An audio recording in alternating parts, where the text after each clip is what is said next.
Ay, Jesús. Esperen, esperen que aquí se me hizo un enredo. Ok, no, no corre tiempo, entonces, bueno, María Ángel, también estás tomando María tiempo. Ángel, téngame paz. Espérese, espérese, que ya no sé ni qué estoy haciendo. Ok, entendido. Ok. ¿Dónde está lo de presentar? Ya se me perdió. Aquí está el Zoom. Pantalla. Ok, ¿qué están viendo ustedes? Sí, estamos viendo la presentación. Ujú. Ok. Digamos, pero es que estoy en otra, o sea, puse una pantalla, pero digamos, si yo me meto aquí, ¿qué están viendo ahorita? La Lo misma. mismo, sí, Ah, ok. no, no cambió. Ujú. Ok, es que toqué un botón que es medio mágico, entonces ya no sé ni qué hice. Bueno, eh, eh, Gabo, dale. Bueno, se escucha, sí. Sí se escucha también, es Ana Y yo, y Gabriel. Gabriel. Ajá. Bueno, está bien. Bueno, buenas tardes a todas y todos. Nuestro análisis de caso es Uber Files. Bueno, dice que es a cargo de Anita y yo les voy a explicar un poco, primero que nada, de la situación.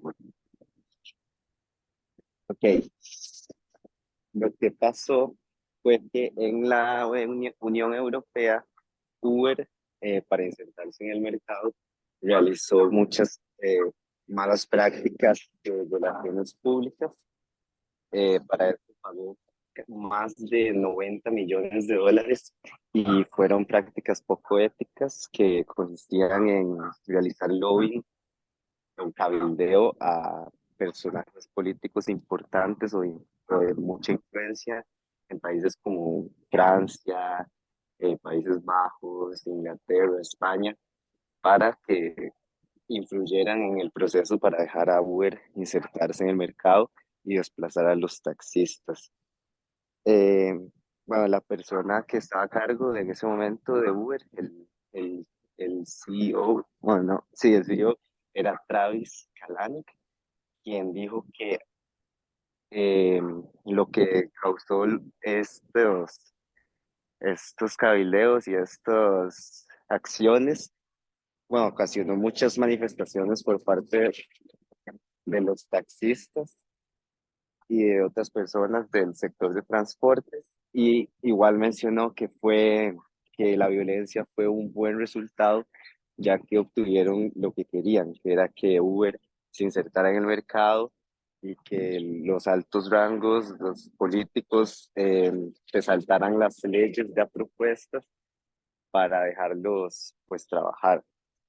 Bueno, los documentos de Uber se llaman así porque Mark McGann, un funcionario antiguo de Uber, salió como unos 5 años después a decir que entre el 2013 y el 2017 habían más de 140.000 documentos que explicaban todas las prácticas poco éticas que había hecho Uber y cómo pues habían manipulado a la gente e incluso habían buscado comprar publicidad en medios por parte de personas de influencias de otros países que también en este caso eran en países de África.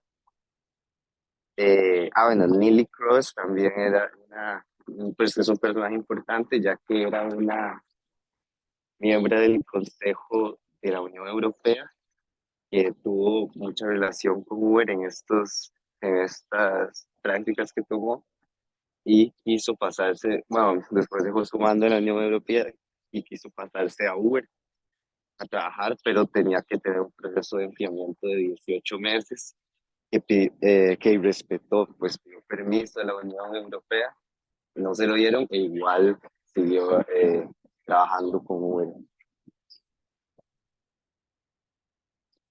Eh, bueno, y finalmente aquí tenemos imágenes como de las huelgas y toda la violencia que se desató debido a estas malas prácticas. Y lo que Travis Calan dijo que era un buen resultado de todas estas malas prácticas que han realizado. Bueno, como ustedes han visto, antes yo quería mencionarlo, pero se me fue.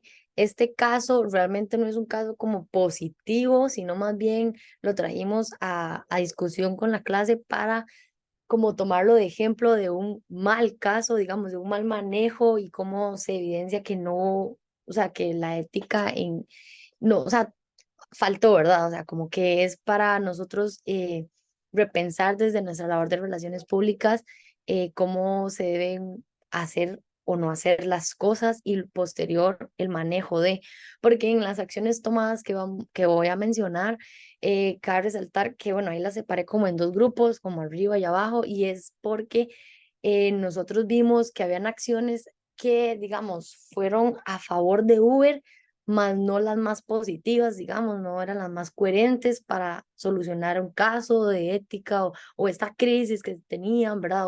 O cómo abordarlo de la mejor manera. Y algunas otras que podríamos decir que por ahí van, como que pueden ser más positivas, pero no es como algo que realmente ellos, o sea, hicieran como del todo bien. Entonces, bueno, primero, como lo comentó Gabriel, no sé cómo se menciona el nombre de ella, pero Nili o Nelly, ¿verdad? Bueno, ella era parte de la comisión de, de europea y luego como que o sea, ella tenía como una relación profunda con Uber, pero que esto era como una violación a las reglas de los comisionarios porque no podían hacerlo. Ella como que renuncia y luego empieza a hacerle lobby a Uber, a favor de Uber, ¿verdad? Entonces como que luego ella se hace parte de la junta y todo esto, este, ella no podía ser parte de la junta porque ella había pedido como el permiso, pero se le había negado. Ella igualmente incumplió los requisitos del proceso, pero aún así hizo lobby para Uber. Entonces, digamos, como que la acción está como que, ok, hicieron lobby, toda la cuestión, y, ¿verdad? Como una acción, pero con, o sea, no de la mejor manera, porque estaban por otro lado incumpliendo ciertas normas, leyes o requisitos para que eso, o por lo menos la persona que lo iba a hacer, lo pudiera hacer con todas las de la ley.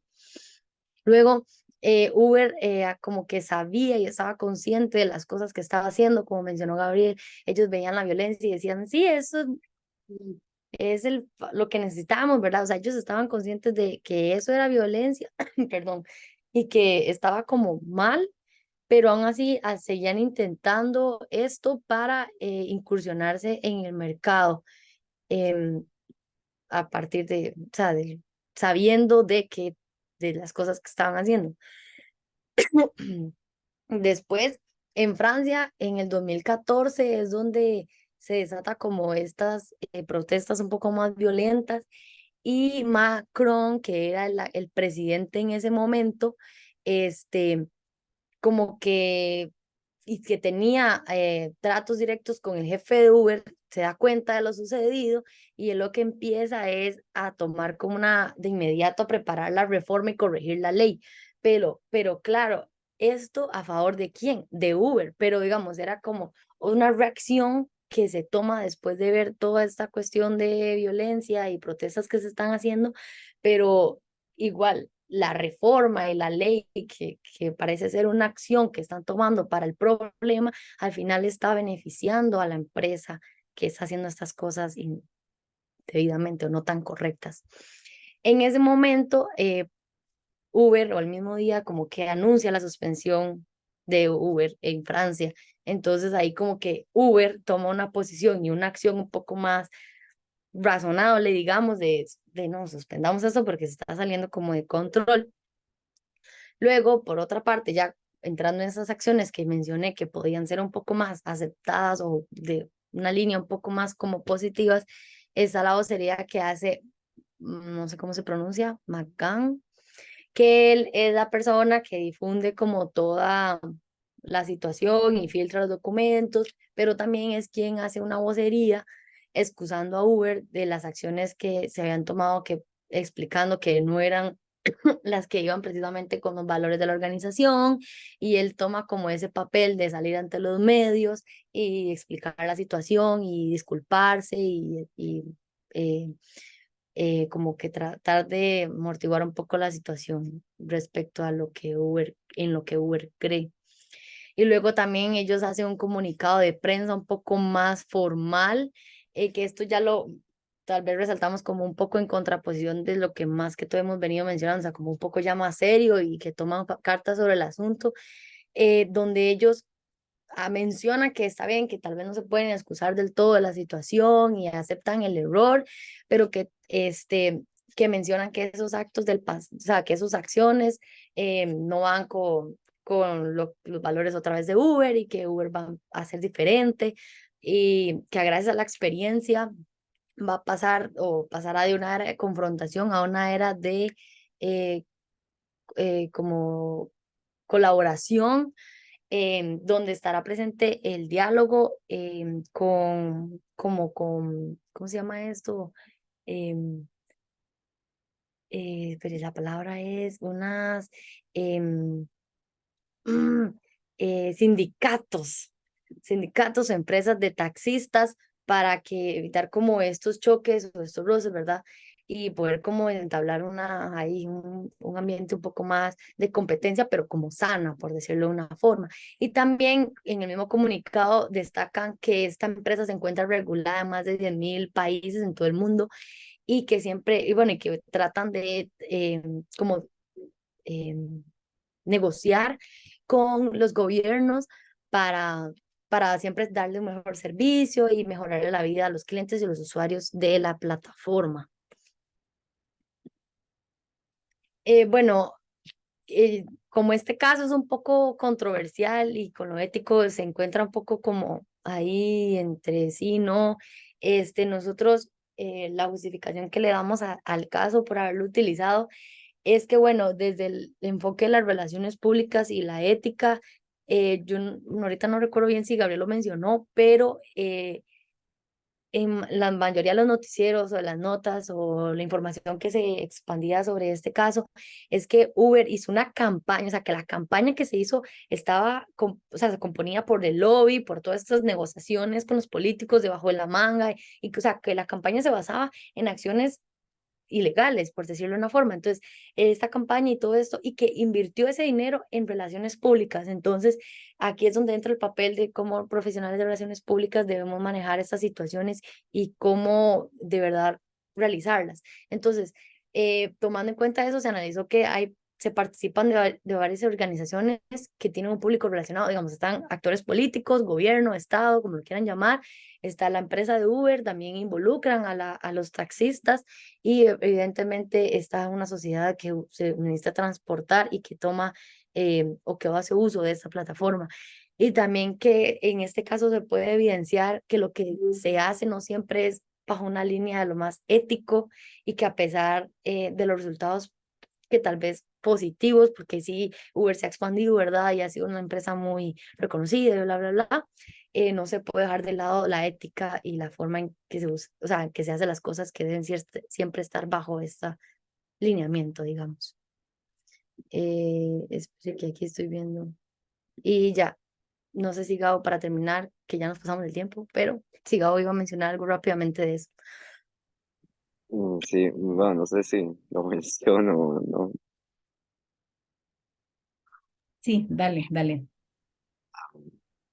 Bueno, sí, también, también con la justificación y la relación con la ética, pues es importante tomar en cuenta que eh, no solo es de lo que lleve la vida, bueno, en este caso si se hizo mal con respecto a las leyes y a lo tal, pero la ética de las relaciones públicas no va solo ligado a lo que se debe hacer según la ley, sino lo que está bien o no hacer según pues, el contexto en el que se esté dando la relación.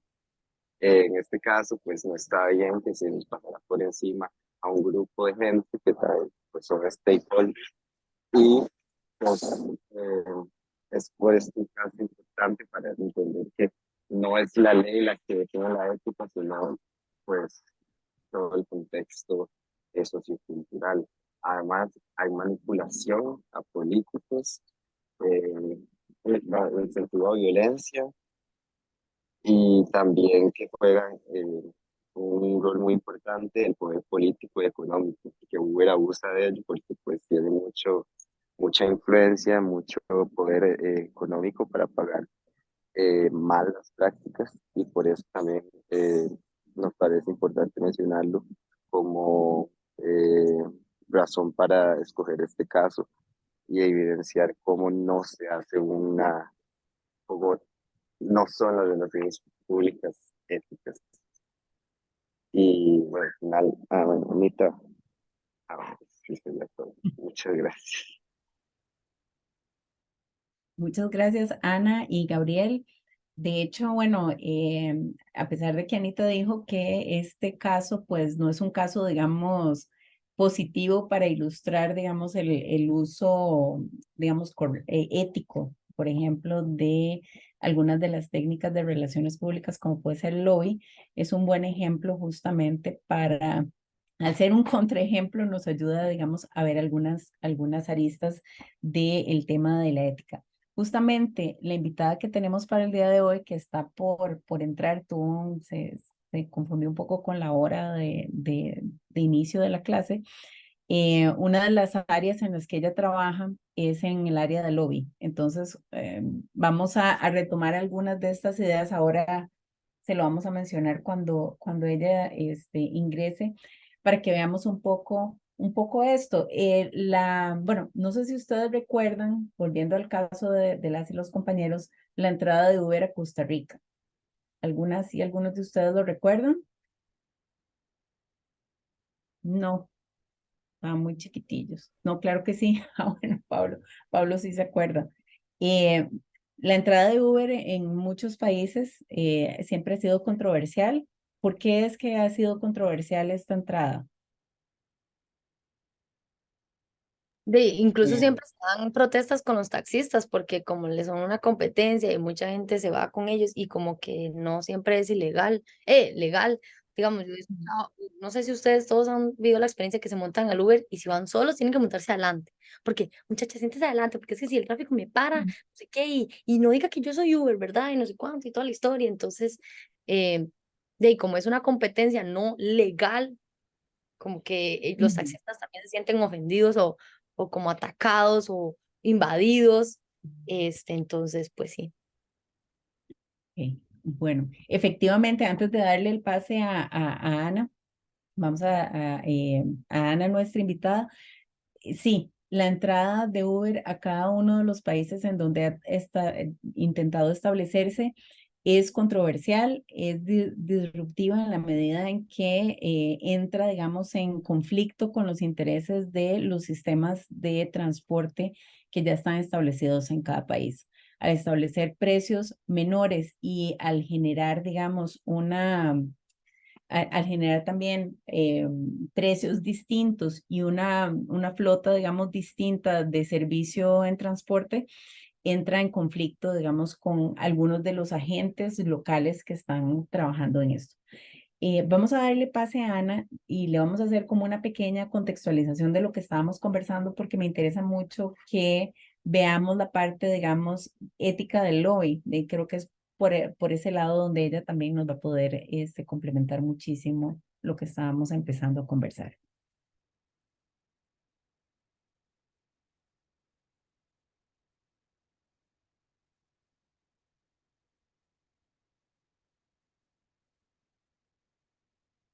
Hola Ana, ¿cómo estás?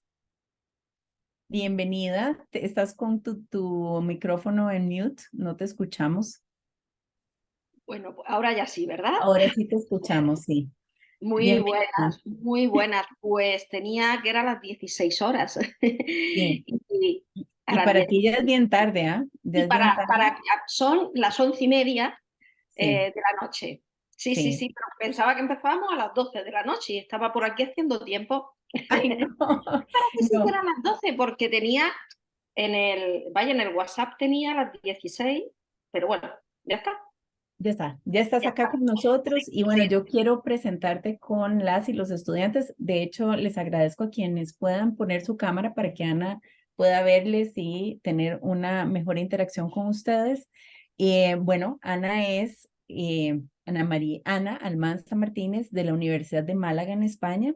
Es una reconocida voz en el campo de las relaciones públicas, imparte docencia en las áreas de comunicación política, ciberpolítica y participación ciudadana, también técnicas y herramientas de relaciones públicas, así como marca digital personal. Ella es la editora de la Revista Internacional de Relaciones Públicas. Recuerden que hemos leído varios artículos provenientes de esta revista. Ella es la editora.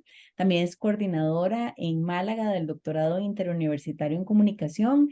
Es la coordinadora del máster de dirección en estrategia e innovación en comunicación de esa universidad también. Es miembro del comité coordinador de Red LACO.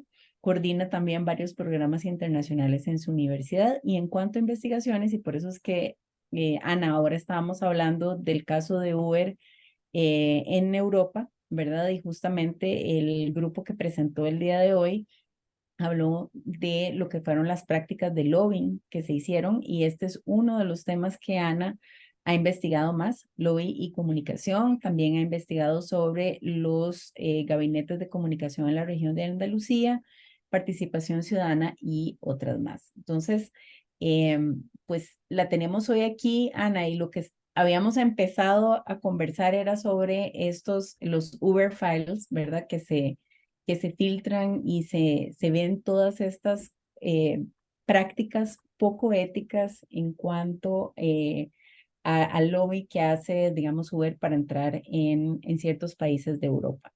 Entonces, no sé si, porque el tema que teníamos para hoy era el tema de ética, los y las estudiantes siempre presentan un caso concreto que te permita, digamos, que le permita a la persona que está de invitada también ahondar más o tener, digamos, como elementos más concretos para el tema, ¿verdad? Entonces, no sé cómo lo quieres hacer, si quieres referirte a este caso ya o quieres ver algunas cosas de lo que traías preparado e ir más bien ahí sacando algunos de estos elementos. Sí, yo en principio lo que tengo preparado era, por un lado, hablar de los códigos deontológicos que existen. Además, de hecho, le quería pasar al estudiantado algunos textos sobre códigos deontológicos para que los tengan y los puedan revisar en cualquier momento, pero hacer cierto planteamiento de códigos deontológicos internacionales. Y luego me gustaría que hiciéramos un debate a partir también del texto que ya han leído, a partir también del texto que han leído, y cuestiones como, bueno, ¿existen más dificultades, más problemas éticos en la actualidad causados por las tecnologías o no? Que en cierta medida es lo que trata el artículo que han leído. Me gustaría bueno, que debatiéramos en ese sentido. Y esto era lo que en principio había estructurado esas dos partes, ¿no? Una primera parte de hacer un planteamiento de cuáles son, para que suenen por lo menos los principales códigos, incluso algunos podrían visitarlos porque son públicos y están en las páginas web de las principales organizaciones, y luego que entráramos a una parte de debate, de reflexión, y me parece oportuno que, sobre todo quienes han estado hablando del caso de Uber, pues lo podríamos relacionar perfectamente, ¿no? Con comportamientos cuestionables desde el punto de vista ético que se están produciendo, claro que sí. Ok, no, dale con esta, me parece muy bien tu estructura para este espacio que tenemos. Adelante, Ana, entonces quedas a cargo. Pues, Lisset, muchísimas gracias, y pedir disculpas por la confusión horaria. No sé si, claro, porque teníamos 1 hora y media, nos podemos alargar esa media hora que hemos empezado un poco tarde, ¿nos podemos alargar o no? Tenemos que terminar a la 1 hora y media, o sea, tenemos que terminar a las 14:30. Por A mi las parte no hay 16:30, perdón. problema. Yo me imagino que hay estudiantes que tal vez tendrán alguna cuestión, Bueno, pero quienes pues, puedan quedarse, ¿verdad? vale, los pues lo vamos agradecemos viendo, profundamente. entonces. Vale, gracias, Pues muchas gracias. Claro, yo decía que sería bueno que habláramos un poquito y que conocierais un poquito los códigos deontológicos de las principales organizaciones, pero incluso antes de eso me gustaría haceros una pregunta, y os voy a tutear si no os importa. ¿Sabéis la diferencia que hay entre ética y códigos deontológicos? Porque es verdad que muchas veces se habla como si fuera la misma cosa, como la ética en un ámbito profesional y los códigos deontológicos de esa profesión, y no es estrictamente lo mismo. ¿Sabéis la diferencia que hay? ¿Sabéis lo que diferencia lo que es la ética de las relaciones públicas en este caso y lo que es la ética o los códigos deontológicos de las relaciones públicas? Podéis hablar. A mí me gustaría que pudierais hablar en cualquier momento, que vamos a intentar hacerlo lo más dinámico posible. Podéis hablar quienes queráis. Ya veo que alguno había abierto la cámara, otros no. También me gustaría que la abrierais para que os pudiera ver la cara y no estar hablando con una foto o con, como había hecho alguno, por favor, abrirla. Venga, para romper el hielo, ¿quién se anima a hablar de diferencia entre código deontológico y ética en las relaciones públicas? Bueno, si nadie se anima, voy a decir yo un nombre. Va a ser voluntario a la fuerza. Venga, adelante, adelante. Que alguien ha abierto el micrófono, me parece, ¿no? O alguien se fue, más bien, le dio susto Ah, y uy, uy, uy, uy, uy. No, ahí está Pablo. Venga, pues sí, Pablo, que ha levantado la mano. Sí, Pablo, cuando quieras. Buenas. Esto va a ser lo que en Costa Rica llamamos un batazo, o sea, que no estoy seguro, pero creo que tal vez podría ser. No pasa nada. Bueno, el código deontológico yo lo asocio tal vez como con algo más escrito, o sea, como con algo que está escrito, digamos, como por ejemplo, como el tema, creo que es aristotélico en medicina, por ejemplo. Yo asocio el código deontológico con eso, pero puede ser incorrecto. O sea, insisto, diciendo lo que Sí, sí, sí. No, no, no, no, pienso, no, pero muy bien. Mientras que y la ética, ¿qué ética, sería? La ética, ¿qué sería? me parece que es tal vez una cuestión más como si pienso que es correcto lo que estoy haciendo o no, independientemente de si puedo hacerlo o no. Los valores, claro, los valores, el código, la ética es lo que rige, los valores, podemos decir que rigen la profesión, las relaciones públicas, mientras que los códigos deontológicos, como muy bien dices, es algo material o es un documento en el que se registran una serie de normas de buen comportamiento que esos profesionales deben cumplir. Por lo tanto, la ética es un compromiso que debe asumir cualquier profesional. Para muchos, sin ética no hay profesión. No podemos hablar de un auténtico profesional si no tiene ese compromiso ético individual a la hora de ejercer su profesión. Esto pasa en las relaciones públicas y pasa en otros ámbitos. Mientras que el código deontológico es un registro de una serie de normas que los que pertenecen generalmente a una organización tienen que respetar, porque los códigos deontológicos los desarrollan efectivamente y por lo general organizaciones. En el caso de las relaciones públicas, bueno, en el caso de las relaciones públicas, la Escuela Europea de Relaciones Públicas, que posiblemente alguno de vosotros la hayáis estudiado, porque cuando se habla de las escuelas de relaciones públicas, la americana, la europea, bien, pues la Escuela Europea de Relaciones Públicas, esa escuela dejaba muy claro que tiene que haber ética y tiene que haber un comportamiento ético por parte de las relaciones públicas. Llegaba a decir la Escuela Europea que si no existía ese trabajo y ese compromiso ético, era cualquier cosa, pero no eran relaciones públicas. Si no había ética, no eran relaciones públicas. No se podía denominar que ese trabajo fueran relaciones públicas. Imaginaos la importancia que le daban. Es casi una utopía, ¿no? Tener esa visión tan positiva de la profesión, pero ellos hacían inseparable relaciones públicas de ética de la profesión. Pues sí. ¿Qué código deontológico existe? Bueno, pues hay muchos. A mí me gustaría que conocierais por lo menos los más importantes y sin duda uno de los más importantes es el Código de Ética de los Profesionales de la Comunicación, de una organización que se llama IABC. Esta organización está en 52 países, es decir, estamos hablando de una de las principales organizaciones de relaciones públicas y también, por lo tanto, de uno de los principales códigos. Si me permitís, os voy a dejar en el chat, os voy a dejar el enlace para que podáis conocer un poquito más el código de la IABC.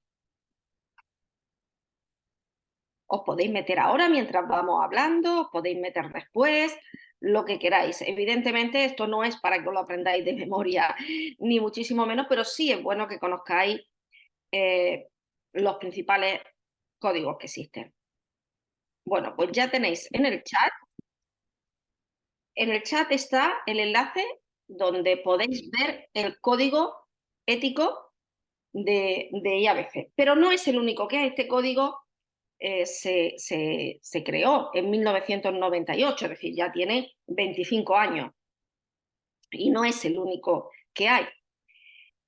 Otro código es el código de la organización PRSA, otra organización internacional. El código deontológico se creó antes, es de 1950, es decir, estamos hablando de casi 75 años.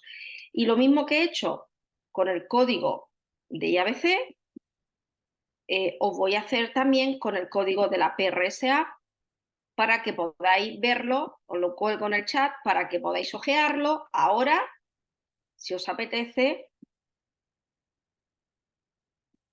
o en otro momento. Este dice, Ana, que es el Public Affairs Code. Así se llama. ¿Lo tenéis? ¿Sí? ¿Lo tenéis aquí?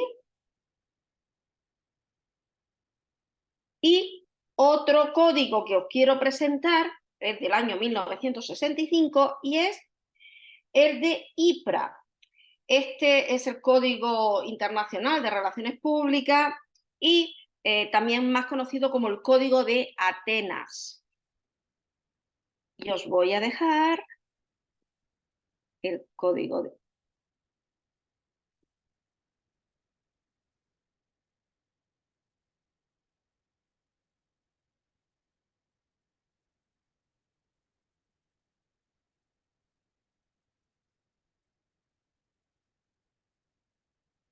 Bueno, ¿os estáis metiendo en alguno de los códigos o lo haréis luego? Podéis hacerlo como queráis. No sé si alguno se ha estado metiendo. De códigos internacionales yo creo que con estos tres tenéis suficiente. Os voy a dejar también dos textos. En este caso son dos textos que publiqué en algunos casos junto a algunos compañeros y en otros casos en solitario, sobre códigos deontológicos, sobre estos códigos precisamente.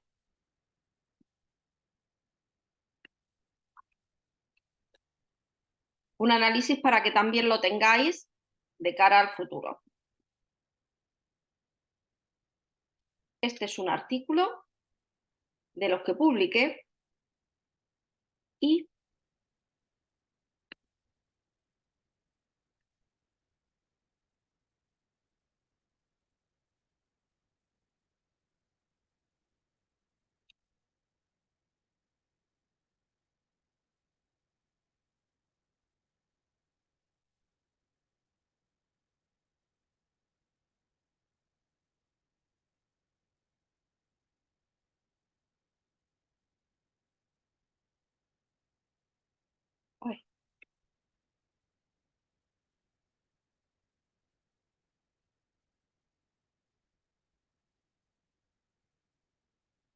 a ver, un momentito.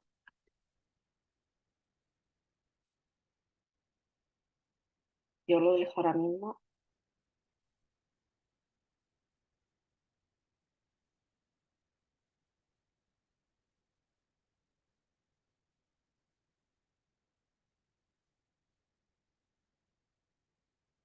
Vale. Y este otro artículo.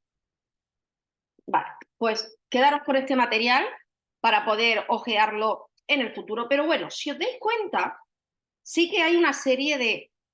si hiciéramos un ejercicio ahora mismo de todos estos códigos, algunos de estos artículos hace ese tipo de análisis, veríamos que hay bastantes denominadores comunes en todos los códigos deontológicos, ¿no?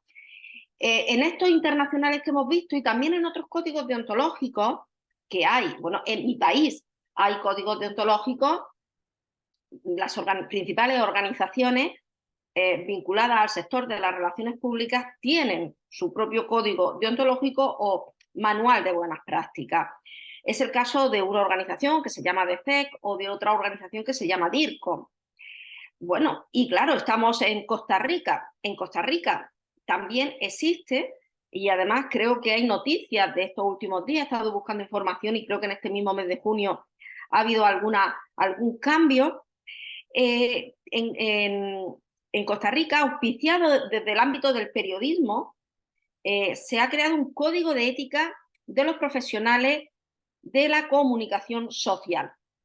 Y creo que ha sido, me podéis corregir, posiblemente vosotros conoceréis mucho más este caso, pero por la información que tengo, ha nacido la iniciativa de este código a partir de colegios de periodistas, lo que es desde luego llamativo, y si alguien tiene alguna información me gustaría que la compartiéramos para poder hablarlo, pero desde luego es llamativo porque los códigos deontológicos que hemos estado viendo, todos son códigos que nacen en el seno de organizaciones específicas de relaciones públicas.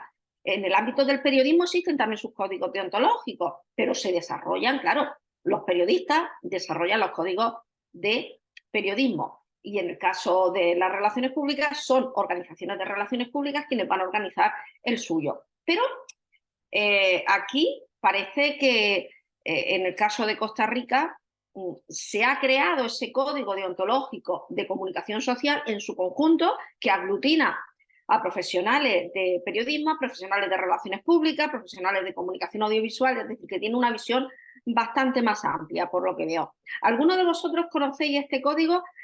A principios del mes de junio de este mismo año parece que se ha presentado y que ha habido actos de presentación de este código deontológico. No sé si alguno lo habéis seguido. Contadme, por favor, si sabéis algo.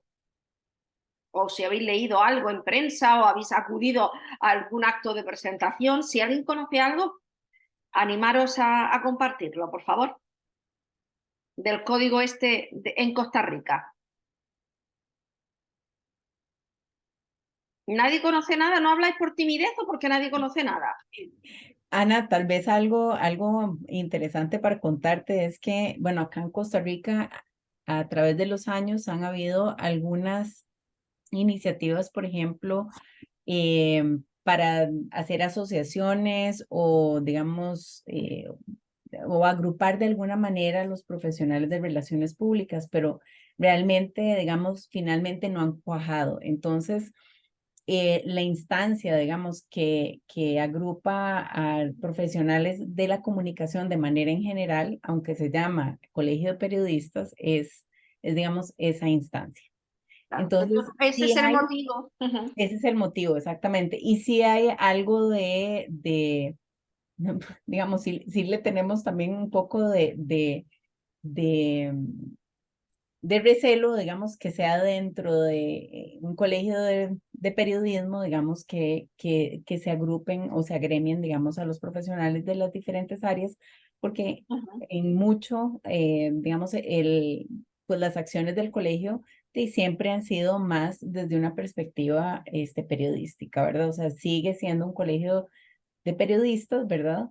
No he visto en detalle, digamos, el código nuevo, digamos, del que estás hablando, que además, bueno, tiene un nombre distinto, lo cual ya también es como interesante porque el que estaba anteriormente era el código de ética del Colegio de Periodistas, ¿verdad? Entonces, ética profesional de los profesionales en comunicación, así es como se llamaba. Pues entonces sería interesante ver, digamos, con más detalle. Sí, es algo además, según he estado mirando, para hablar un poquito de qué era lo que había en Costa Rica, concretamente el nombre es Código de Ética de los Profesionales de Comunicación Social y engloba a todos los profesionales de comunicación, auspiciado por el Colegio de Periodistas, pero engloba a todos, y ha sido en este mismo mes de junio, creo que el día 6 hubo un acto de presentación, es algo que está ahora mismo haciéndose. Me imagino que es una evolución de ese primer código que tenían o que existía, que ha evolucionado un poco y se ha hecho alguna actualización ahora recientemente. Entiendo que será algo así. Pero bueno, en cualquier caso, claro, era para que conocierais un poquito lo que hay en Costa Rica o la evolución que está viendo. Pero lo que yo también, para ir cerrando este tema, esta parte de los códigos deontológicos, hay una serie de denominadores comunes. Si nos pusiéramos a analizar, y en esos artículos que os he pasado, entre otras cosas, se analizan esos denominadores comunes. Hay algo que está prácticamente en todos, porque un código deontológico son esas normas que el que se une a una organización se supone que asume y que debe respetarla y cumplirla en el ejercicio de su profesión. Y esas normas pues son, por ejemplo, algo que está en todos los códigos deontológicos, la separación de publicidad y de información, es decir, que no es lo mismo y que no se pueden mezclar, y que cuando se está facilitando información como relaciones públicas tienes una actividad totalmente diferente a la contratación de spots publicitarios o acciones publicitarias que se puedan llevar, que una cosa no debe estar condicionada a la otra, es decir, que no solo se tienen que publicar los comunicados de prensa en los medios de comunicación, por ejemplo, de aquellos departamentos de comunicación que han hecho campaña publicitaria, es decir, que son dos acciones diferentes. Esto lo dicen claramente todos los códigos deontológicos. Sin embargo, sabemos luego que en el ejercicio de la profesión, pues por desgracia, esta separación no siempre es tan clara. Otro asunto que está en todos los códigos deontológicos es la necesidad de tener cuidado con los obsequios. Es decir, ¿hasta qué punto se puede obsequiar a algunos colectivos con algo, con un regalo? Bueno, pues dar un regalo no está mal. El tema es que ese regalo no condicione la conducta de los públicos, que no sea comprar las voluntades de los públicos, que no sea tráfico de influencia, sino que sea eso, meramente un obsequio. Y en esto pues tiene mucho que ver la valía que tenga ese propio regalo. Bueno, fijaos, voy a contar una anécdota.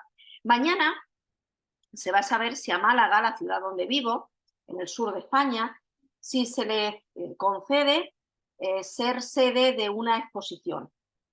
Bien, mañana se conocerá, y hablando de que mañana se sabrá si Málaga es sede o no, me contaban lo que se había hecho en alguna otra exposición para agasajar a quienes tienen que tomar la decisión de una manera delicada. Lo que decidieron fue toda la documentación que se tiene que entregar a los miembros de esos comités que deciden cuál es la sede, pues toda esa documentación, Málaga no lo ha hecho, lo ha hecho se ha hecho en alguna otra exposición.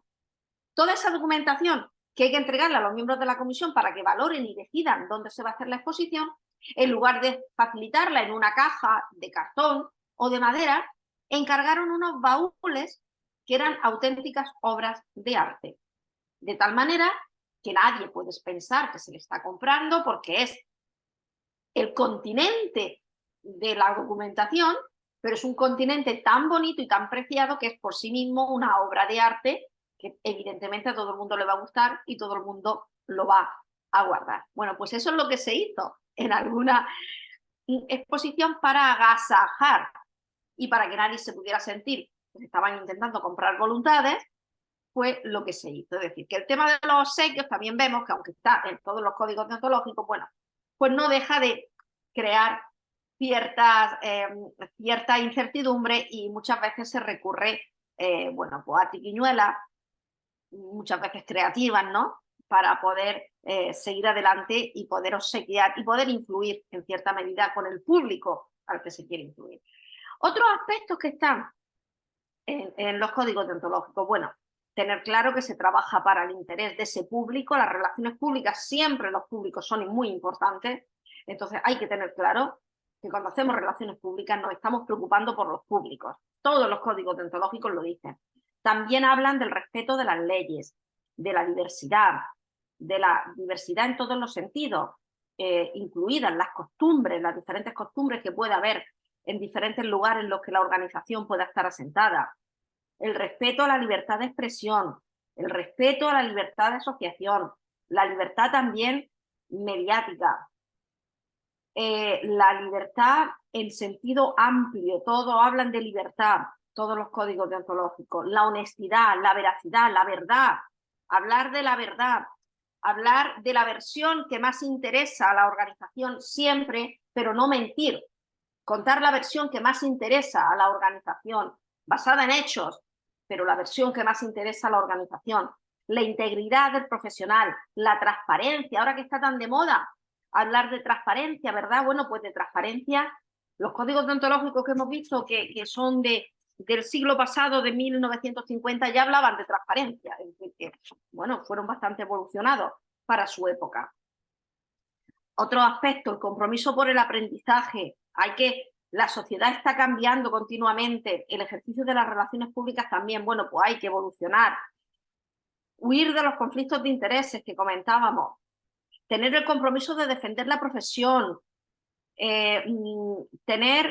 garantizar por encima de todo la experiencia, garantizar que se va a usar esa experiencia para hacer el bien común de los públicos, tener voluntad de engrandecer y dignificar a la profesión, actuar como auténticos profesionales, teniendo ese compromiso ético que diferencia un profesional del que no es. Y podríamos seguir, pero estos son elementos que están en todos los códigos deontológicos.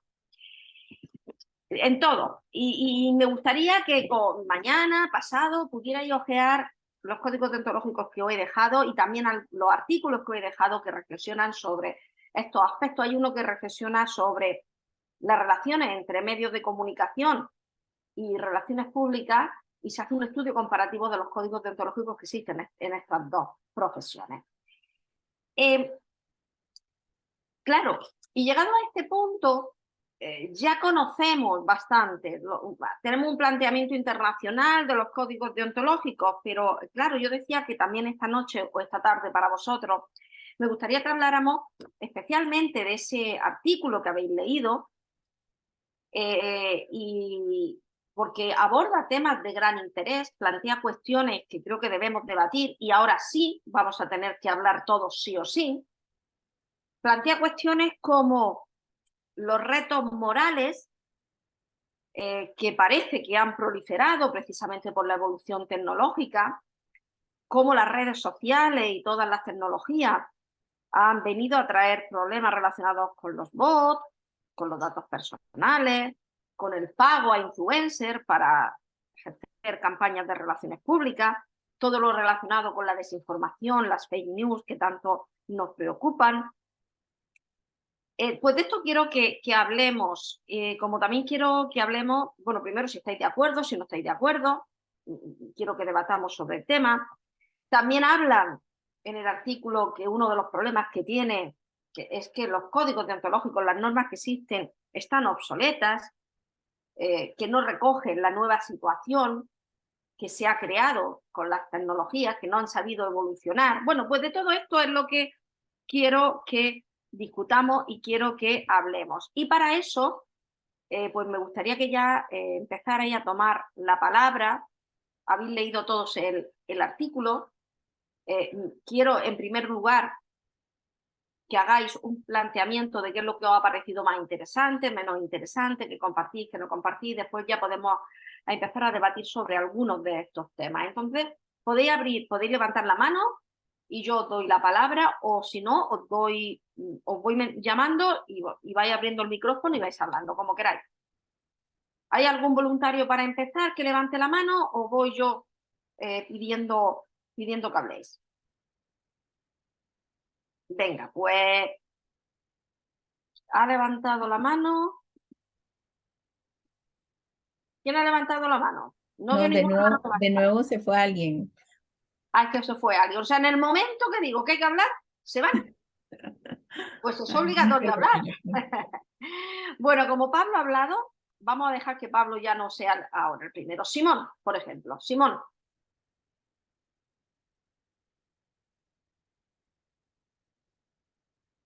Simón, una primera opinión del artículo, por favor.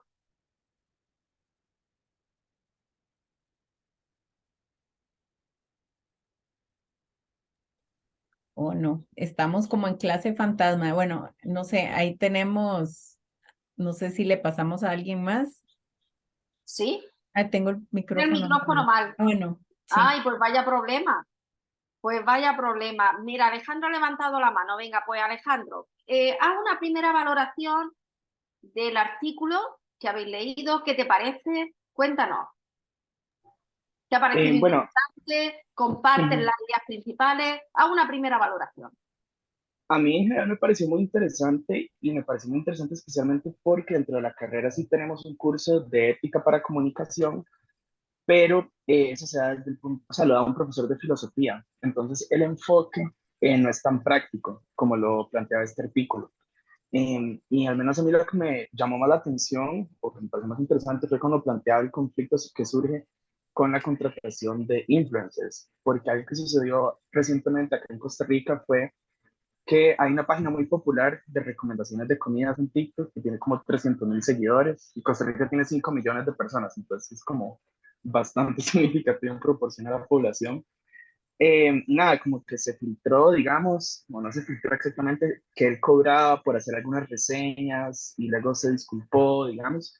Y en conversaciones que yo he tenido con algunos compañeros, el trabajo con influencers es algo que, por ejemplo, no, con el que no se tiene tanta práctica, digamos, y también en Costa Rica, a diferencia como en otros países, no hay una regulación legal, digamos, sobre la que también los influencers se pueden apoyar, que diga, ok, si usted está promocionando medicina o si está trabajando con el tema de comida, tiene que hacer X, Y, Z.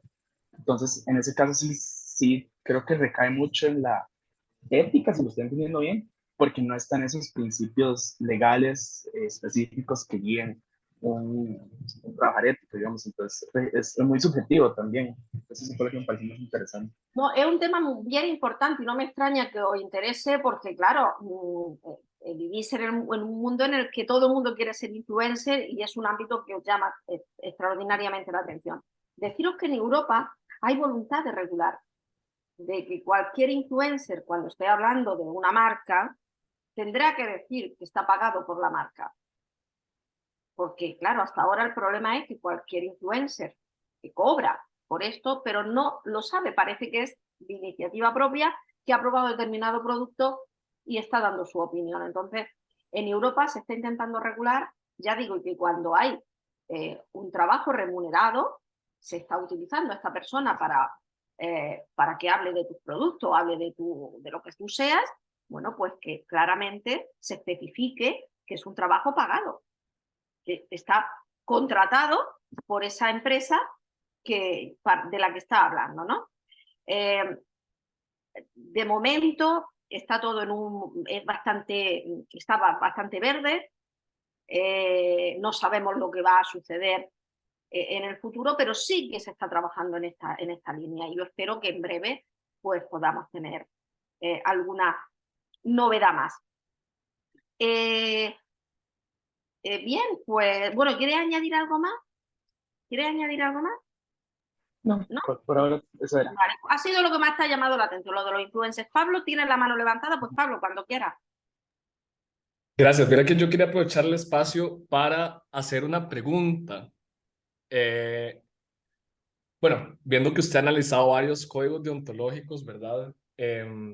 No sé, me surge la curiosidad de si usted ha visto como alguna variación como muy grande en el código deontológico según la zona, ¿verdad? Porque usted, por ejemplo, hablaba ahora en la clase de aspectos que hay en común, ¿verdad? Los diferentes códigos deontológicos, pero también no sé si usted opina que el código deontológico podría depender del lugar o de la cultura en donde esté situado la persona relacionista pública, ¿verdad? Sí, Entonces, sí, si usted pudiera responderme eso. sí, muy bien. Pasamos enseguida a debatir sobre el artículo, pero me parece muy interesante la pregunta y te la contesto. A ver, hay unos rasgos, como he comentado, que son comunes en todos los códigos deontológicos. Piensa, por ejemplo, que el código deontológico de IABC es para 52 países, es decir, que hay una gran diversidad de países. Entonces, pues es un código bastante más general. Pero es verdad, como también he explicado, que luego existen códigos deontológicos en Costa Rica, códigos deontológicos en España, códigos deontológicos que solo son aplicables en un país en concreto. En este caso, estos códigos deontológicos, los de España, que son los que más conozco, tienen esas pautas generales que son comunes, como he dicho, a todos los códigos deontológicos, pero es verdad que luego tienen algunas características peculiares teniendo en cuenta cuál es la realidad del país. Sí que tiene cabida en los códigos deontológicos. ¿Alguna peculiaridad del país? Por supuesto que sí, y además no está mal los códigos deontológicos que solo sean aplicables a una zona, pues lo lógico es que sirvieran y tuvieran en cuenta las características de esa zona, o sea que no está mal. Yo pensaba que lo que me iba a preguntar, Pablo, relacionado con los códigos deontológicos es si están obsoletos, si han evolucionado o no están sabiendo evolucionar. Porque eso es otra de las cosas que plantea el artículo que habéis leído. No sé si Pablo quiere continuar hablando o cualquier otra persona, si no, por ejemplo, Jimena, por ejemplo, háblanos tú ahora, por favor, del artículo y si quieres hablamos de este tema de ¿qué opinas? Después de leer el artículo, ¿realmente han evolucionado? ¿Están obsoletos? ¿Qué te parece?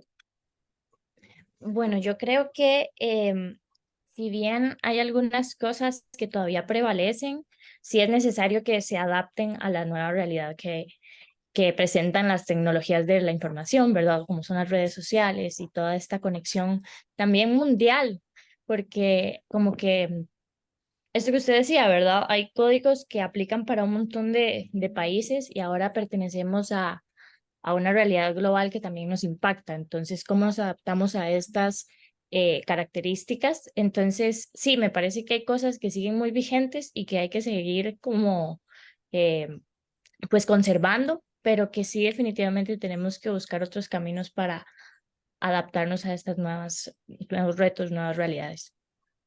¿Todo el mundo está de acuerdo con Jimena? Yo quisiera comentar, Sí. Ana Laura, ¿sí? sí, hola. Yo quisiera comentar que estoy bastante de acuerdo con Jimena también y también me gustaría agregar que, bueno, en parte, también siempre que aparecen tecnologías nuevas, vemos que no, eso no significa que las viejas estén obsoletas. Entonces, más bien surge cierta complementariedad entre las No, pero tecnologías nuevas. perdona, Sí, en el artículo se dice que las directrices éticas están obsoletas. En el artículo sí que se dice. sí, estoy como, voy a un punto, ya voy. O sea, uno nota que hay cierta complementariedad, ¿verdad? Entonces, igualmente, yo opino que estos dogmas como deontológicos también tienen que tomar en cuenta esta complementariedad con la aparición de nuevas tecnologías y de nuevas formas de comunicarnos y de generar y consumir información. Algo muy importante que está apareciendo ahora y que creo que tiene como muchísima fuerza es la inteligencia artificial. Entonces, a mí me parece que en la actualización de estos artículos éticos debe tomarse en cuenta cómo estas nuevas tecnologías pueden complementarse con lo que ya tenemos actualmente y cómo los estatutos que tenemos actualmente en cuanto a la ética para regular el ejercicio de la comunicación también tienen que ser pues complementarios con estas nuevas tecnologías, porque hay bastantes peligros, digamos, en cuanto al uso de la imagen de otras personas a través de deepfakes. Y entonces sí, bueno, a mí me parece que no es que estén completamente desactualizadas, porque igualmente hay cosas que se pueden aplicar hoy en día, pero sí se necesita como avanzar y actualizar constantemente, tomando en consideración los cambios que tenemos en el entorno. ¿Vale? ¿Todo el mundo está de acuerdo? Vale, pues hay Ana, algo. Ana, Sí, yo quería decir que, digamos, ahí le di una pequeña revisada rápida, digamos, a los códigos que planteaste, y es cierto que se plantean en términos bastante generales, digamos, son como principios éticos bastante generales que, por ejemplo, no sé si sea, por ejemplo, generar contenido con base en la verdad, por ejemplo, por ahí es uno de esos principios. Y estamos justamente, o sea, si lo analizamos a la luz de lo que pasa hoy en día, la posverdad, ¿verdad? Y sobre todo esa ecología mediática que tenemos hoy, entonces, no es tanto el principio el que está, digamos, desactualizado, sino que cómo se tiene que interpretar ese principio a la luz del contexto actual, ¿verdad? Porque el principio sigue siendo, o sea, comunicar con la verdad o comunicar con fundamento, comunicar con, ¿verdad? Pero entonces, también qué significa, volvemos, ¿verdad? Actualmente, cómo se construye la verdad a partir de la ecología mediática que claro, tenemos claro. Ahí hoy, era ¿verdad? En los a papeles. donde yo quería llegar, porque efectivamente tenemos nuevos soportes, tenemos nuevos procesos, tenemos que adaptarnos a las nuevas realidades, pero los principios quizá no sean tan diferentes. En esto de la ética y de los códigos deontológicos hay muchos estudiosos que dicen, no tiene que haber una ética diferente para Internet, no tiene que haber una ética diferente para redes sociales. Una organización tiene que comunicar de manera ética tanto cuando lo hacen soportes digitales como cuando lo hacen soportes tradicionales. Claro, para muchos teóricos, como digo, la ética tiene que ser la misma, trabajemos donde trabajemos. Y ese es cierto debate que hay abierto entre unos y otros, porque mientras que unos lo que dicen es que los principios deben ser los mismos, estemos donde estemos, otros, sin embargo, sí que advierten que es que hay nuevas realidades. Por ejemplo, los bots, que es otro de los temas que analiza, del que habla el artículo. Pues claro, los bots no había antes. Entonces tendremos que estar capacitados para poder hacer frente a ello. Tendremos que conocer los riesgos que puede existir a la hora de gestionar la comunicación y a la hora de nosotros gestionarla y actuar respetando esos principios de veracidad, de transparencia, etcétera, etcétera. Los principios pueden ser los mismos, pero puesto que los soportes son diferentes, a lo mejor sí que cierta actualización es necesaria. Ana, Ana, ¿Sí?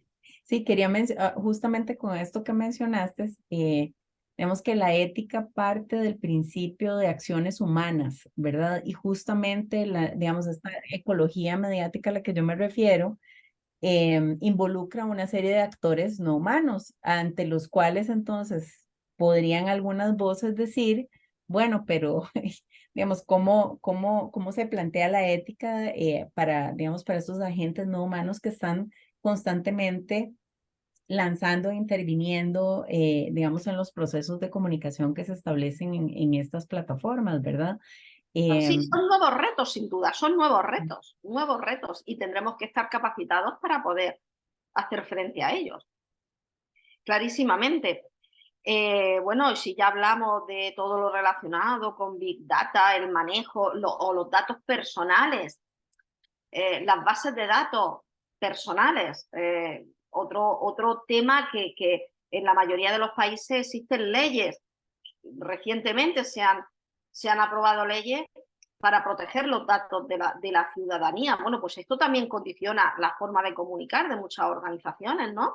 Lo que se podía hacer en el pasado y que estaba bien, hoy ya no solo no es ético, sino que incluso es ilegal en la mayoría de los países. Entonces sí que es cierto que el reto que tienen estos códigos deontológicos es, bueno, cierta revisión, cierta actualización, no estaría de más, ¿no? O de más. Creo que sí que se podría trabajar en este sentido por parte de las organizaciones, ¿no? Estaría bien que se trabajara. No hemos hablado prácticamente nada de desinformación o de fake news. La infodemia hemos vivido, ¿no? Durante la pandemia del COVID, durante el COVID-19, no solo sufrimos una epidemia sanitaria, una pandemia sanitaria, sino que también vivimos una pandemia informativa, la infodemia, ¿no? Y creo que ahí hemos aprendido muchísimo sobre fake news, sobre bulos o sobre la propia desinformación. Nunca antes habíamos estado sometidos a situaciones como las que estamos viviendo. Bueno, yo puedo decir, en España estamos acabamos de salir de las elecciones locales y vamos a tener las elecciones generales para elegir presidente del gobierno el mes que viene, y es increíble la cantidad de noticias falsas que están circulando, que luego se sabe a los 2 días que son noticias falsas, pero que ya se han transmitido, que ya yo estoy recibiendo continuamente por grupos de WhatsApp, continuamente estoy recibiendo noticias falsas en determinado, generalmente intentando dejar en mal lugar a quien ahora mismo está en el gobierno. Claro, y a mí no me cabe duda que todo esto viene, detrás de todo esto están los partidos de la oposición que pueden tener opción de victoria en estas próximas elecciones y posibilidad de formar gobierno. Entonces están haciendo una labor de desgaste, pero lo están haciendo a través de fake news, no abiertamente contando sus propuestas, que también lo hacen, sino utilizando los fake news, utilizando la desinformación. Están haciendo campañas tremendas de intoxicación informativa sobre aspectos claves. Recibí ayer uno que prácticamente negaba la sequía. En España estamos teniendo, ha sido un año muy seco, tenemos un problema grave de agua. Bueno, pues aquí se negaba la sequía. Y todo es porque hay una polémica, hay un partido que apoya que se siga sacando de un parque natural agua, y desde Europa se está tirando de la oreja porque se está quedando sin agua el parque natural. Entonces dicen que hay que hacer un consumo sostenido para que no se agote los acuíferos del parque natural. Pero sin embargo un partido está diciendo que la industria que hay, la producción de fresa en este caso, que hay que salvarla y que es un ataque hacia la fresa, ¿no? Y son estos los que de forma por detrás y de manera nada ética están lanzando a través, como digo, de redes sociales y especialmente a través de WhatsApp, pues vídeos donde se niega que haya sequía y donde se dice que esto es, que se lo han inventado en Europa porque nos quieren tener controlado y lo que se quiere encargar es la industria agrícola del sur de España. En fin, os lo pongo como ejemplo porque lo estamos viviendo ahora mismo en España, pero que seguro que en Costa Rica también hay muchos casos bueno, similares. Me gustaría que hablarais un poquito más de Uber, que me comentarais algo más de Uber, pero también algunos de los que no había hablado todavía, me gustaría conocer un poco más de vuestra opinión sobre el artículo. ¿Qué os ha parecido el artículo? Un artículo, desde luego, bastante interesante y que invita a la reflexión. Sí, podéis intervenir. No me gusta que os vayáis cuando digo que es para que no os mencione a nadie. Bueno, pues Eugenia, venga, Eugenia Ramírez. ¿Tú que eres una valiente y no te has marchado? ¿Qué te ha parecido el artículo? ¿Eugenia? No sé Sí, si Eugenia está. Sí, sí. perdón. ¿Qué te ha parecido el artículo? En realidad al principio me pareció un poco confuso y me costó como entrar en la discusión, pero ya escuchando como, digamos, como el ejemplo de Ale, como un caso concreto ahí, ya logré como ponerlo en práctica, por decirlo así. Vale, o sea, al final te ha gustado, ¿no? No, lo bueno a mí del artículo lo que más me gusta es que invita precisamente al debate e invita a la reflexión sobre estas cuestiones, ¿no? Y pone de manifiesto que vivimos en una sociedad líquida y que, claro, ante estos cambios permanentes, pues también tenemos que hacer reajustes en cuanto al ejercicio de las relaciones públicas. También hay Ana, que hacerlo. ¿Sí? así, Ana, yo quería rescatar también uno de los datos que más me impactó también del artículo, que tiene que ver con cómo resuelven las personas profesionales sus dilemas éticos, ¿verdad? Porque ve que nosotros iniciamos la sesión revisando los códigos deontológicos y resulta ser que no son la fuente principal para la resolución, digamos, de estos dilemas éticos, sino que las personas profesionales consultadas en el estudio se refieren directamente a su código personal de valores y es a partir de ahí, digamos, donde van a resolver si hacen o no hacen ciertas acciones en sus prácticas de comunicación. Entonces, lo que me lleva, digamos, esto es a pensarnos también en la docencia, en los cursos que ustedes están llevando, en cuáles son los valores que se transmiten a partir, digamos, de lo que es por lo menos la formación profesional, la formación teórica, un poco lo que hemos visto acá en el curso. Una de las cosas que más ha salido, que también sale en este artículo, tenía que ver con este ideal del diálogo, ¿verdad?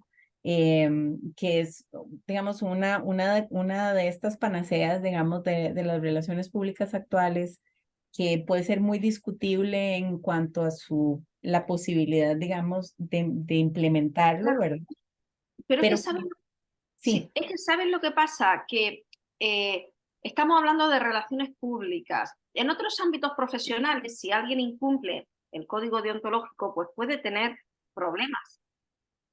Pero en el ámbito de las relaciones públicas, en muchos de estos códigos, en principio, cuando alguien se une a una organización de este tipo, tiene que cumplirlo. Pero ¿qué sucede si no los cumple? No sucede absolutamente nada. Puede haber, en algún caso puede haber alguna pequeña amonestación, pero tampoco sucede nada. Y esto lleva a que, como muy bien señala el artículo, no sean los profesionales de las relaciones públicas, no se estén dejando guiar a merced de lo que cuentan, no se están dejando guiar por los códigos deontológicos, sino por otros, por sus propios puntos de vista, por su propia percepción. Claro, y aquí hay dos problemas. Uno, que a lo mejor los códigos deontológicos habría que darle una vueltecita, por decirlo de una manera gráfica, pero segundo también, es un problema en general que tienen las relaciones públicas. La falta de corporativismo también se nota en esto. Si cuando alguien no respetara este ejercicio ético de la profesión, si cuando alguien no respetara los códigos que existan, las normas que existan, fuera realmente sancionado, pudiera ser incluso expulsado y pudiera no poder seguir ejerciendo la profesión, pues a lo mejor sí que se cumpliría más. No sé, lo podemos comparar con el ámbito de la medicina, donde hay una diferencia tremenda. En el ámbito de la medicina, incumplir determinadas normas sí que tiene consecuencias para los médicos. En el caso de las relaciones públicas no tiene consecuencias, y eso también influye en la poca vigencia o en que muchas veces los códigos deontológicos sean una manifestación de buenas intenciones, que estén ahí, que se muestren, que estén en la página web, que cuando te haces socio de una organización te lo dan, que tú lo tienes ahí, pero ¿hasta qué punto influye en el ejercicio profesional o hasta qué punto se respeta? Bueno, pues parece que no demasiado, por lo menos es lo que el artículo nos cuenta, y desde luego sé que también es un tema para reflexionar sobre la profesión, sobre hacia dónde vamos, de dónde venimos y hacia dónde vamos y cómo podemos hacerla mejor cada día. tal vez, Ana, con esto que decías de las consecuencias, sí, puede ser que no hayan consecuencias, digamos, inmediatas, dirigidas a la persona que incumpla, pero sí lo que se puede o lo que se ha visto en algunos casos más grandes, por un poco como el que vimos el día de hoy, ¿verdad? Se ve el impacto a nivel social, digamos, el impacto a nivel de cómo, digamos, con el poder de la comunicación, ¿verdad? Y la Pero, responsabilidad que debemos tener también. claro, Como, pero en casos escandalosos. ujú, Cuando es un caso realmente escandaloso, sí que nos ocupamos de él, sí que nos preocupamos, pero tiene que llegar a ser escandaloso. ujú. Pero hay otros muchos casos que no son escandalosos y son casi cotidianos y no nos alarmamos. Incluso lo podemos ver con normalidad. Yo comentaba al principio que los códigos hablan claramente de la diferenciación entre publicidad e información, ¿no? Bueno, pues por desgracia una práctica generalizada que los medios de comunicación reclaman publicidad para recibir una cantidad de dinero y a cambio de esa publicidad, bueno, luego cuando le llegan determinadas acciones de relaciones públicas, cuando le convocan a ruedas de prensa, cuando les llevan comunicados de prensa, los tratan con más cariño que si no hubieran hecho esas campañas publicitarias. Más, si no hay campañas publicitarias, pues directamente pueden no hacerse eco de lo que se le manda desde una dirección de comunicación. Esto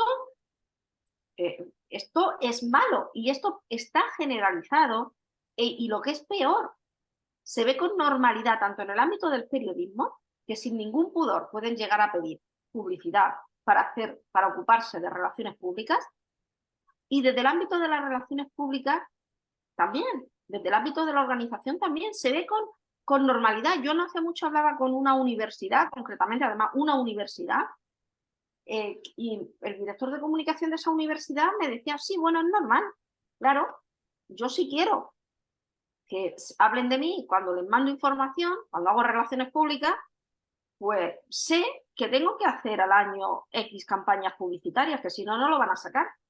Y lo ven con absoluta normalidad. Y eso nadie se rasga las vestiduras.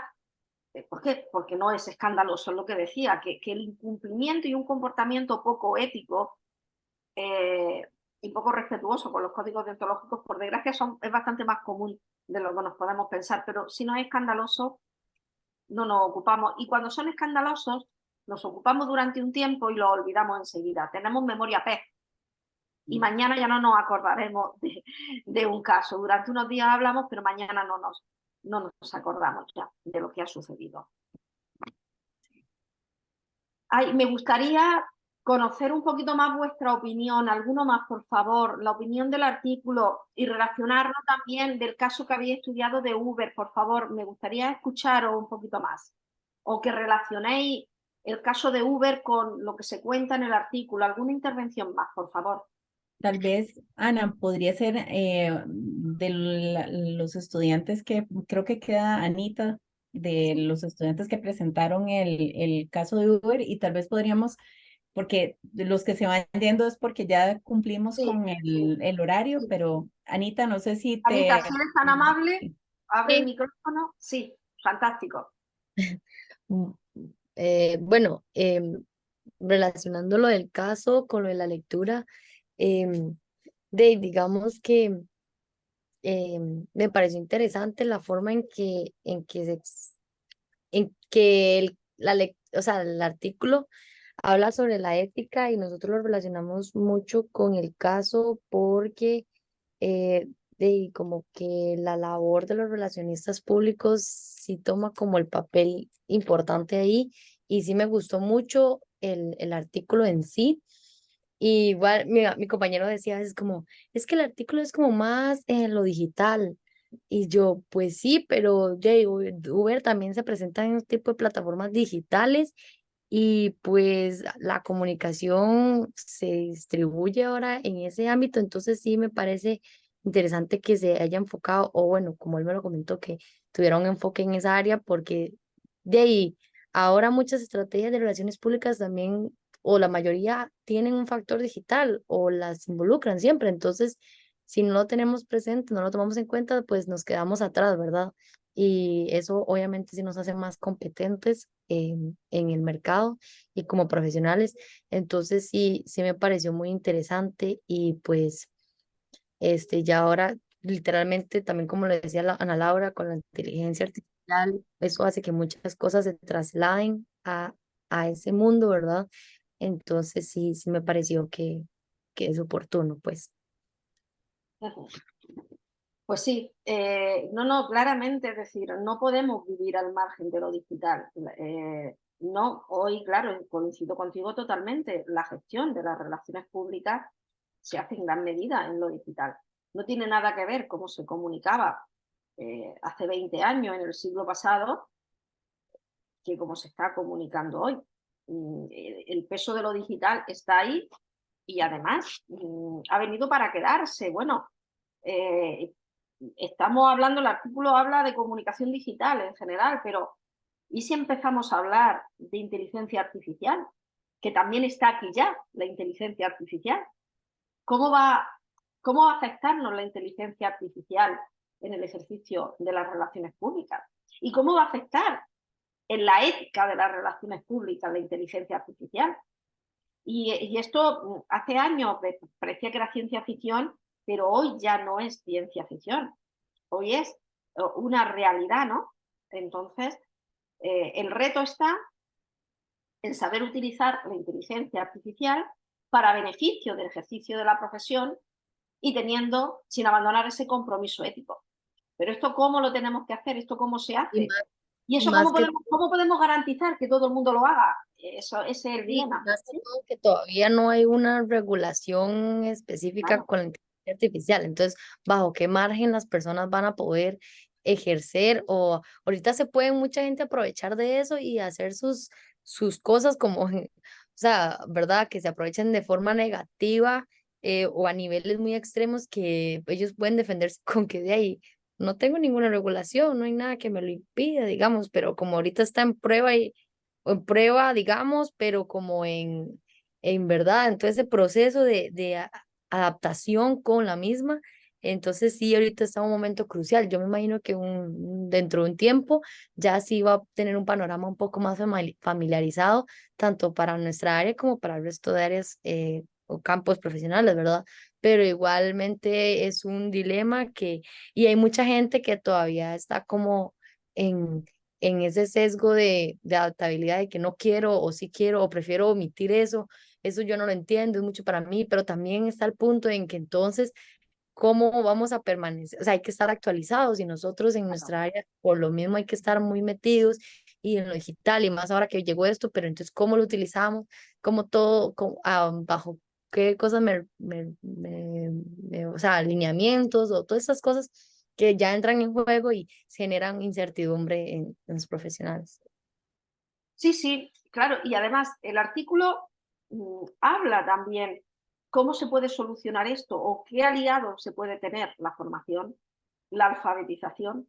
Claro, se necesita formación en este ámbito, una formación permanente porque estamos en un mundo absolutamente cambiante, pues necesitamos, los profesionales de las relaciones públicas necesitamos esa formación permanente y es la única manera que haya formación en grados, en posgrados, relacionado con esto. Es la única manera de que de verdad las relaciones públicas pues puedan saber cómo aprovechar todo lo bueno que tiene lo digital, que tiene lo tecnológico, saber aprovecharlo y saber hacer un ejercicio ético de su profesión y saber cuáles son los riesgos para no caer.